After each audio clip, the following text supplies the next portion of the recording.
Bonjour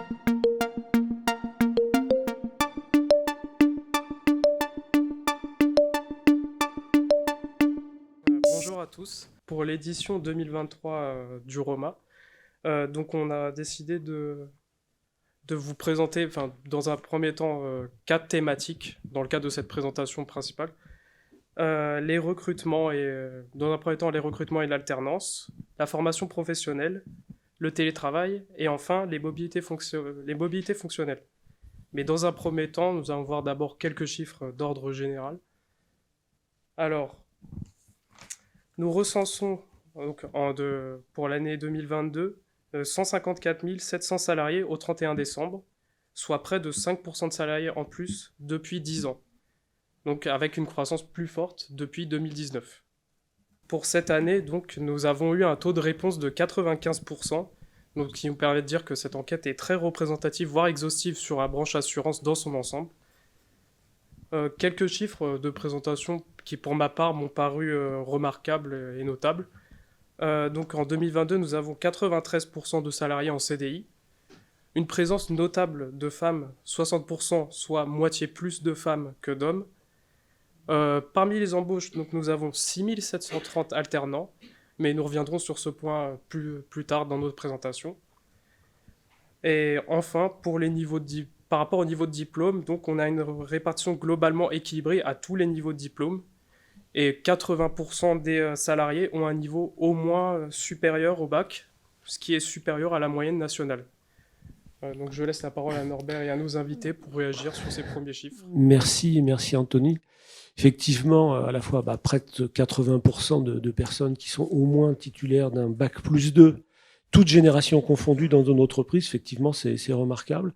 Puis j'étais en train de me dire, pendant que tu présentais les chiffres, le taux de femmes, parce que c'est un peu un rapport d'étonnement finalement que tu nous livres en même temps, c'est que finalement sur les trois là, on est pile poil, la moitié plus de femmes que d'hommes. Évolution des effectifs, on est toujours donc sur des effectifs en forte croissance, ce qui n'est pas le cas dans tous les secteurs d'activité. Par rapport à ce que vous connaissez, vous, de vos propres entreprises respectives, c'est un chiffre qui vous a surpris une fois consolidé à l'échelle de la profession, ou est-ce que vous aviez le sentiment que globalement c'était une tendance générale plus largement partagée? Aurélia, peut-être? C'est bon. Oui, bonjour. Pour ma part, ça n'a pas été vraiment une surprise parce que nous connaissons depuis 10 ans une évolution progressive. En 2022, c'était plutôt stable, mais on voit qu'en 2023, ça a repris, en tout cas sur notre structure. Donc cette progression n'est pas si surprenante. Après, effectivement, le fait que dans ce secteur assurantiel, on ait cette chance d'avoir des effectifs qui évoluent et donc un niveau d'embauche important, c'est vraiment une richesse. Et pour ma part, c'est relativement lié, en tout cas pour SMA BTP, à la proximité client. Qui est un choix d'entreprise, donc on a des effectifs répartis partout en France, et la relation client qui est aussi assez forte, donc ces effectifs et ces croissances, on les vit plus au niveau des opérations d'assurance que sur d'autres domaines où c'est un peu plus stable. Elisabeth, même question? Oui, après agréablement surpris parce qu'on dit souvent que le secteur de l'assurance n'est pas très attractif. Et puis au final, on s'aperçoit quand même que les effectifs de la branche sont en progression, et notamment dans les métiers cœur, donc ce qui est plutôt rassurant.